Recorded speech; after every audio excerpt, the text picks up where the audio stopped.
So I've got this parameter here. I'm going to need to multiply. Okay, and so we'll take our add, we'll put it to the A, and then this param here we'll put to the B. And then we're going to want that floor expression, so that's going to round down. There we go. And then we'll need to divide again by the number of levels.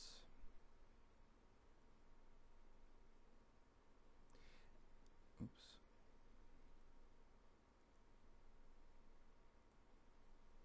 Divide by the number of levels. There we go. Okay, and then I'm going to be able to add an ambient color. So I'm going to need another vector parameter for that to be able to select that color.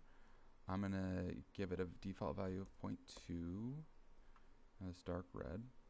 And then I'm going to want to have an add, where I actually add that from the divide. There we go. And I'm going to call that diffuse color. Great. All right, now I'm going to want to do the outline. So let's go down here. And so the first thing I'm going to do is bring in a FreshSmell. Now FreshSmell, what that does is it calculates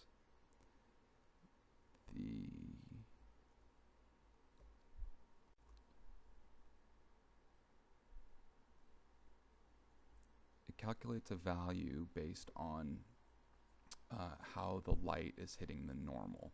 So if it hits it directly, it has a value of 0, and if it's perpendicular, it has a value of 1. So I'm going to connect up the outline normal text RGB output to the FreshSmell, and then I want to invert the FreshSmell with a 1- expression, so I can add some things to it. So connect those two up.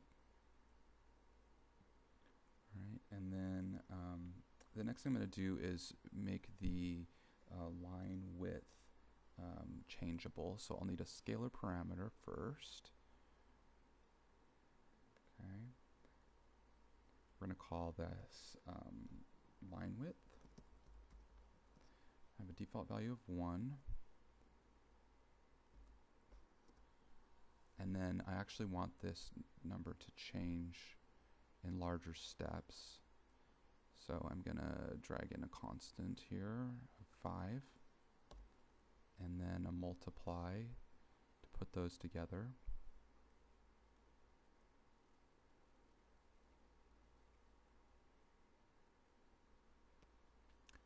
And then I'm going to want to bring in a power expression and raise that FreshSmell by the line width. Okay, then I'm going to want to revert it back. So 1-, there we go.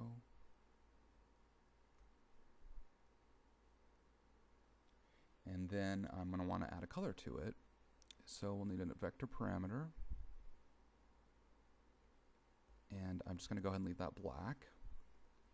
Call it line color. Okay, and then we'll need to multiply those to add that line color to the outline.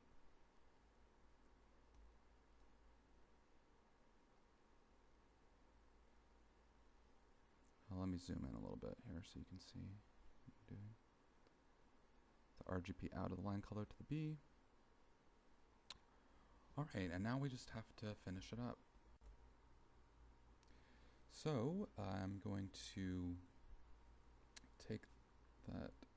take a final multiply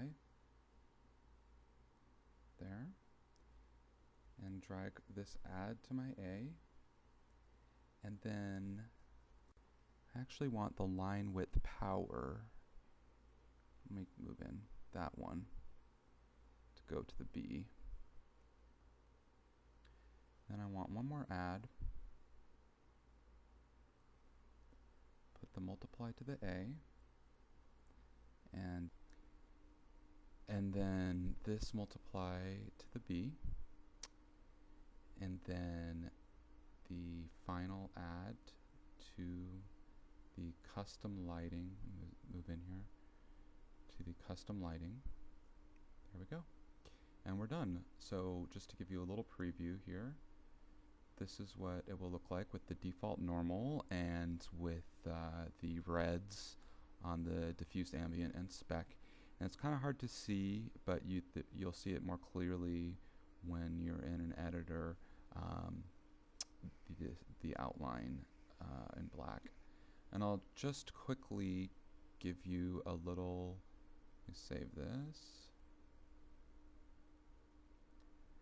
Just give you a little look of a really simple level that I've used to illustrate the effect of the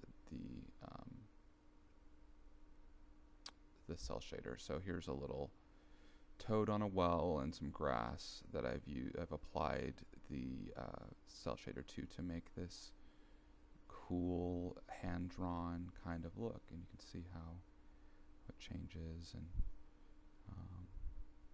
there's the grass, just really kind of neat cartoony effect. Thank you very much. I hope you've enjoyed this tutorial.